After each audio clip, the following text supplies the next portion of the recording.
Module 1, la régulation émotionnelle. À qui ça s'adresse?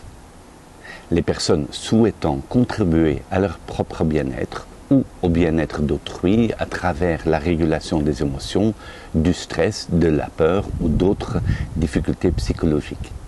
Les particuliers, les salariés, les coachs et formateurs, les responsables de formation. Qui suis-je? Istvan van Heuverswin, formateur et mentor certifié ICPF en communication et en management depuis 2014.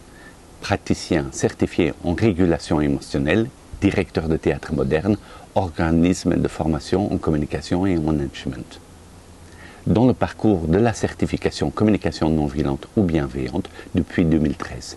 Médiateur avec la CNV, communication non violente. Programme du module. Qu'est-ce qu'une émotion?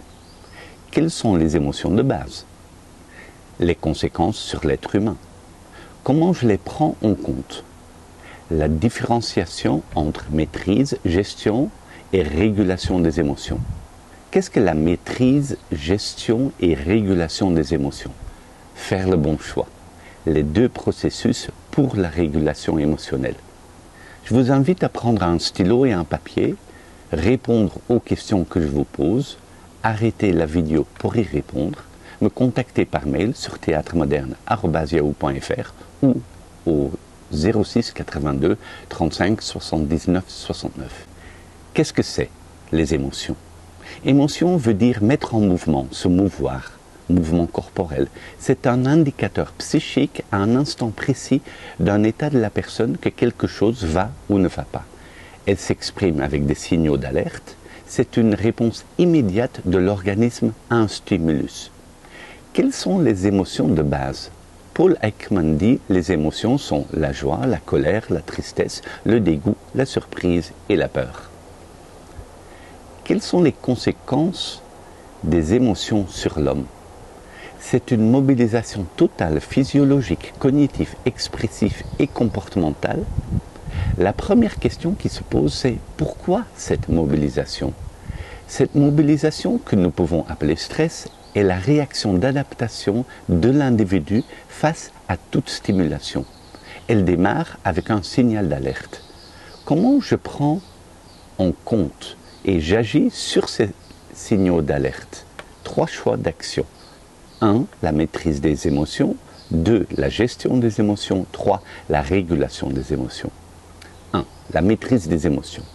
Qu'est-ce que la maîtrise des émotions? Le contrôle des émotions et de nos réactions émotionnelles. Ici, il y a une volonté de maîtriser les émotions et surtout de maîtriser les pensées qui accompagnent les émotions pour ne pas subir les effets néfastes. Je vais contrôler les pensées, voire m'en détacher le temps qu'elles m'envahissent. Est-ce que les manifestations et perturbations émotionnelles demeurent ou reviennent? Elles reviennent. 2. La gestion des émotions. Qu'est-ce que la gestion des émotions? L'action ou la manière de diriger les émotions ou la volonté aussi de gérer les effets des émotions. Je minimise, diminue ou atténue l'émotion. J'évite et trouve des solutions pour la mettre de côté. Je ne l'écoute pas et ça déclenche des symptômes. Je dompte les émotions par prendre des médicaments.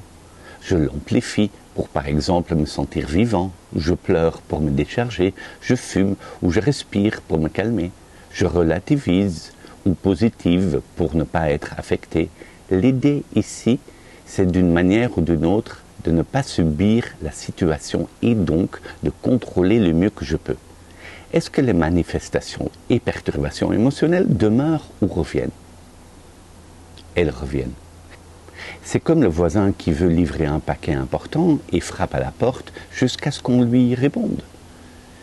Même si j'arrive à ne plus y penser ou m'en détacher, le voisin reviendra jusqu'à ce que quelqu'un l'accueille.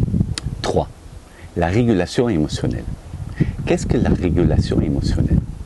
Une capacité naturelle du corps à réguler ou autoréguler les perturbations, difficultés ou blocages émotionnels. Les signaux d'alerte dans le corps nous indiquent et nous préviennent que quelque chose n'est pas fluide ou ne va pas complètement. J'accepte mon émotion, je l'accueille, Pour cela, j'observe les signaux d'alerte et leurs manifestations dans mon corps. J'ose laisser s'exprimer les émotions par des ressentis physiques et je laisse faire la régulation jusqu'à l'apaisement. Le processus de la régulation émotionnelle, appelé TEPI, consiste en 5 étapes. Faire le bon choix est la question. Ce que je propose, c'est d'expérimenter le choix 3, la régulation émotionnelle. 2 processus pour faire la régulation émotionnelle. 1. La régulation émotionnelle en situation, en direct. Apprendre vous-même à réguler vos propres émotions en autorégulation. Apprendre à accompagner quelqu'un en direct qui a une émotion perturbante. 2.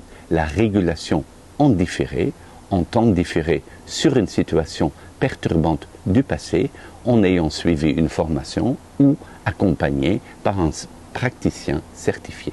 Résumé. Qu'est-ce qu'une émotion? C'est un indicateur à un instant précis d'un état psychique de la personne que quelque chose va ou ne va pas. Quelles sont les émotions de base? Joie, colère, tristesse, peur, dégoût, surprise. Les conséquences sur l'être humain.